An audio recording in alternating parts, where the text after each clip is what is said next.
നമസ്കാരം. SB ചാനലിലേക്ക് ഒരിക്കൽ കൂടി സ്വാഗതം. എപ്പോഴും ഇപ്പോഴും പറഞ്ഞ് മടുത്തന്നേ ഈ മന്ത്രി ഒരു കാലത്ത് നന്നാകില്ല. കാരണം നന്നാവാനുള്ള സ്വഭാവ ഗുണങ്ങളോ സവിശേഷതകളോ ഒന്നും ഈ വകുപ്പ് മന്ത്രിക്കില്ല എന്നുള്ള കാര്യം കേരളത്തിലെ ജനങ്ങൾ ഈ ഒരാഴ്ച കൊണ്ട് മനസ്സിലാക്കി, അല്ലെങ്കിൽ ഈ ഒരു മാസം കൊണ്ട് മനസ്സിലാക്കി. കുറച്ചുകൂടെ പറഞ്ഞാൽ ഈ ഒരാഴ്ച കൊണ്ട് എന്ന് പറയുന്നതാവും ശരി. എന്തിനാണ് ഇങ്ങനെ ഒരു മന്ത്രി എന്ന് കേരളത്തിലുള്ളവർ എല്ലാവരും ചോദിച്ചു തുടങ്ങി കഴിഞ്ഞിരിക്കുന്നു. എന്തിനാണ് ആരോഗ്യ വകുപ്പ് എന്ന് പറയുന്ന ഒരു മന്ത്രി, കെ മുരളീധരൻ എന്ന് പറയുന്ന ഒരു വകുപ്പ് മന്ത്രിയുണ്ട്?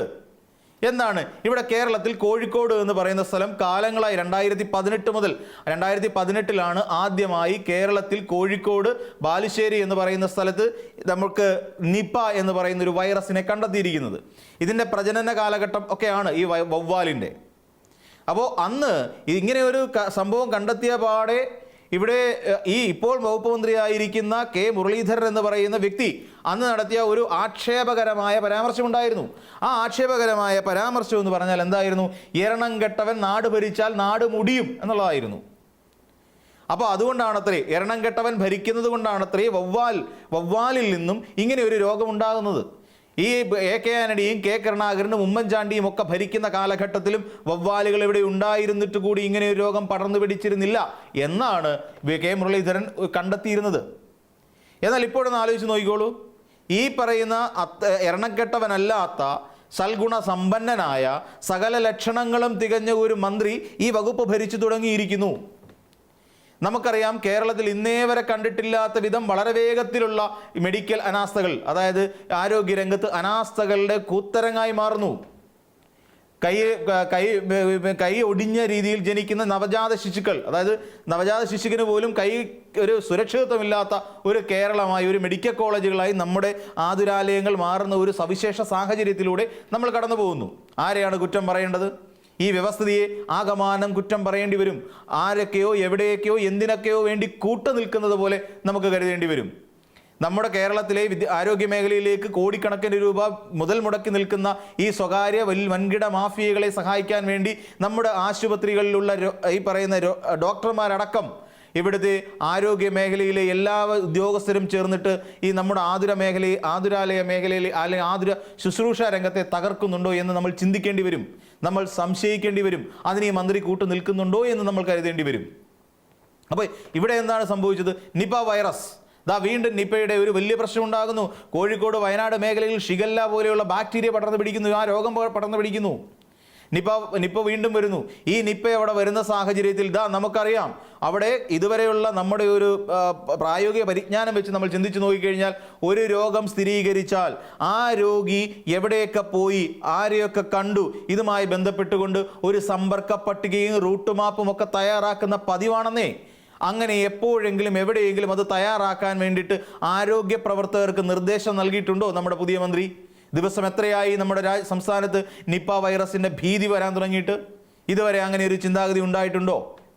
ഇവിടെ നിപ എന്ന് പറയുന്ന രോഗം ബാധിച്ചിട്ടില്ല എന്നും ബാധിച്ചു എന്നും രണ്ടഭിപ്രായമാണ് ഉദ്യോഗസ്ഥർക്കും മന്ത്രിക്കുമുള്ളത്.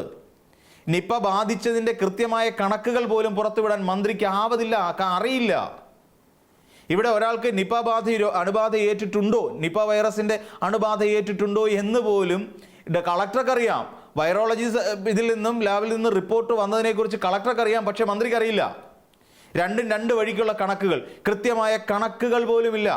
കണ്ടെയ്ൻമെൻറ്റ് സോണുകളായി പലതിനെയും അടയാളപ്പെടുത്തുന്നത് പോലുമില്ല. അപ്പോൾ ഒരു രോഗിയെ സംബന്ധിച്ചിടത്തോളം ഒരു രോഗിയുടെ റൂട്ട് മാപ്പ് തയ്യാറാക്കണം, സമ്പർക്ക പട്ടിക തയ്യാറാക്കണം, സമ്പർക്കത്തിലുള്ളവരെ എല്ലാം ക്വാറന്റൈൻ ചെയ്യണം, ഇത് ഐസൊലേറ്റ് ചെയ്യണം, തുടങ്ങി ഒരുപാട് നടപടിക്രമങ്ങൾ ഉള്ള സാഹചര്യത്തിൽ പോലും എന്തുകൊണ്ടായിരിക്കാം ഇപ്പോൾ പറയുന്നത് ഞാൻ കോഴിക്കോടേക്ക് പോകുന്നു എന്ന് പറയുന്നു. കോഴിക്കോടേക്ക് നമ്മുടെ ആരോഗ്യവകുപ്പ് മന്ത്രിയെ കണ്ടിട്ടേയില്ല. പകരം അവിടെ റവന്യൂ വകുപ്പ് മന്ത്രിയെ ഞാൻ ഇറക്കി നിർത്തിയിട്ടുണ്ടെന്ന് പറഞ്ഞു. വല്ല പ്രയോജനമുള്ളതാണോ റവന്യൂ വകുപ്പ് മന്ത്രിയെ കൊണ്ട്? അല്ല. അപ്പോൾ അവിടെ ഞാൻ ഇറക്കി നിർത്തിയിട്ടുണ്ട് എന്ന് പറഞ്ഞുകൊണ്ട് കൈ കഴുകി പോകേണ്ട ഒരു സ്ഥാനമാണോ ആരോഗ്യവകുപ്പ് മന്ത്രി എന്നുള്ളത്? ഇവിടെ നാഴികയ്ക്ക് 40 വട്ടം നിപ റാണിയെന്നും കോവിഡ് റാണിയെന്നും വിളിച്ച് ശൈലജ ടീച്ചറെ പരിഹസിച്ച ഇതേ ആൾക്കാർ തന്നെയാണ് ഇപ്പം നിന്നുകൊണ്ട് ജാള്യത ഒട്ടുമില്ലാതെ എന്ന് വിവരക്കേട് വിളിച്ചു പറയുന്നത്. എന്താണ് പറയുന്നത്? നമുക്ക് നോക്കാം. എന്താണ് ഇവിടെ എല്ലാത്തിലും രാഷ്ട്രീയം കണ്ടെത്താനാണ് അത്രേ പ്രതിപക്ഷം ശ്രമിക്കുന്നത്. എവിടെയാണ് ഇടതുപക്ഷം അല്ലെങ്കിൽ പ്രതിപക്ഷം ഇവിടെ രാഷ്ട്രീയം കലർത്താൻ ശ്രമിക്കുന്നത്? കഴിഞ്ഞ 10 വർഷം ഭരിച്ച് പരാജയപ്പെട്ടവർ എല്ലാത്തിലും കുറ്റം കണ്ടുപിടിക്കുമെന്നാണ് പറയുന്നത്. എവിടെയാണ് ആരോഗ്യ മേഖലയിൽ കഴിഞ്ഞ 10 വർഷം ഭരിച്ച് ഇടതുപക്ഷം പരാജയപ്പെട്ടത്? അല്ലെങ്കിൽ പരാജയപ്പെട്ട സർക്കാർ ഏതാണ്? പറയൂ, അത് വ്യക്തമാക്കണ്ടേ? ഇടതുപക്ഷം ഈ ആരോഗ്യ മേഖലയിൽ പരാജയപ്പെട്ടു എന്ന് തെളിയിക്കുന്നതിനുള്ള ഒരു 10 തെളിവ് കൊണ്ടുവന്നേ. ഒരു 10 തെളിവുകൾ നിരത്തി നിർത്തിക്കൊണ്ട് കെ മുരളീധരൻ എന്ന് പറയുന്ന ഇപ്പോഴത്തെ ആരോഗ്യമന്ത്രി പ്രസംഗിച്ചാൽ ജനം കേട്ടുകൊണ്ടിരിക്കും. അങ്ങനെ ഏതെങ്കിലും ഉണ്ടോ? അതേസമയം കയറി 1 മാസം തികയുന്നതിന് മുമ്പ് ആരോഗ്യവകുപ്പ് അമ്പേ പരാജയപ്പെട്ടു എന്ന് തെളിയിക്കുന്നതിനുള്ള 100 തെളിവുകൾ ഇന്നിതാ നമ്മുടെ കേരളത്തിലുണ്ട്. അത് ആർക്കു വേണ്ടി എന്നുകൂടി വ്യക്തമാക്കേണ്ടത് ഈ വകുപ്പ് മേധാവിയുടെ ധാർമ്മികമായ ഉത്തരവാദിത്തമായി അവശേഷിക്കുന്നു.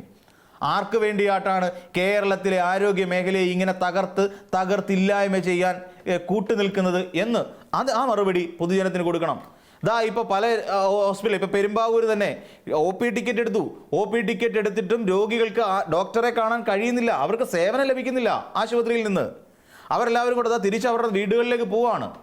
12,000 മുതൽ 13,000 വരെ രോഗികളാണ് ഒരു ദിവസം പനിക്കിടക്കയിലേക്ക് പോയിക്കൊണ്ടിരിക്കുന്ന കേരളത്തിൽ. എന്ത് ചെയ്തു ഇവിടെ? 1 മാസമായല്ലോ ഈ സർക്കാർ അധികാരത്തിൽ വന്നിട്ട്. എന്താണ് ചെയ്തത്? എന്നിട്ട് പറയുകയാണ് പ്രതിപക്ഷം രാഷ്ട്രീയമായി ചിന്തിക്കുന്നു, രാഷ്ട്രീയമായി പ്രതികരിക്കുന്നു. 10 വർഷം ഭരിച്ച് തോറ്റുപോയതിൻ്റെ കേട് തീർക്കാൻ വേണ്ടി പരാജയപ്പെട്ടതുകൊണ്ട് എല്ലാത്തിലും കുറ്റം കണ്ടുപിടിക്കാൻ ശ്രമിക്കുന്നു എന്നല്ലേ പറയുന്നത്? കുറ്റം കണ്ടുപിടിക്കാൻ ശ്രമിക്കുന്നതാണോ അതോ നിങ്ങളുടെ ഭാഗത്ത് കുറ്റം ഉണ്ടായിട്ടാണോ ഇങ്ങനെ സംസാരിക്കുന്നത് എന്ന് ആലോചിച്ച് നോക്കിയാൽ മാത്രം മതി.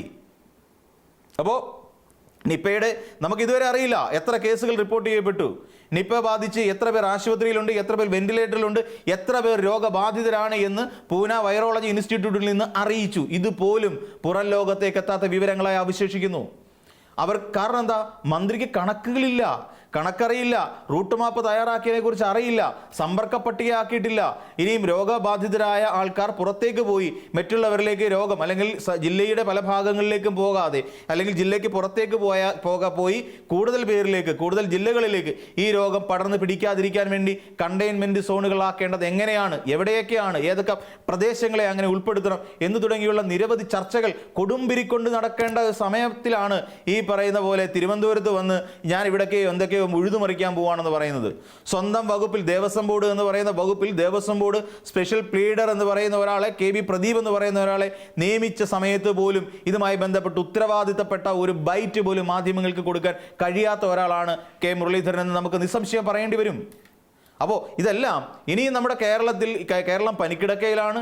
കേരളത്തെ ഒരുപക്ഷെ തകർത്ത് അമ്മാനമാടാൻ കഴിയുന്നത്ര ഒരു അവസ്ഥയിലേക്ക് പോവുകയാണ്. ഒരുപക്ഷെ ആർക്കൊക്കെയോ വേണ്ടിയിട്ട് നമ്മുടെ ആരോഗ്യ മേഖലയിലുള്ള ഉദ്യോഗസ്ഥരും മന്ത്രിമാരും അടക്കം എന്തൊക്കെയോ ചില കരുതിക്കൂട്ടിയുള്ള തീരുമാനങ്ങൾ എടുത്തിട്ടുണ്ടായിരിക്കണം എന്ന് വേണം അനുമാനിക്കാൻ. അപ്പോൾ മറ്റൊരു വീഡിയോയുമായി നമുക്ക് വീണ്ടും കാണാം.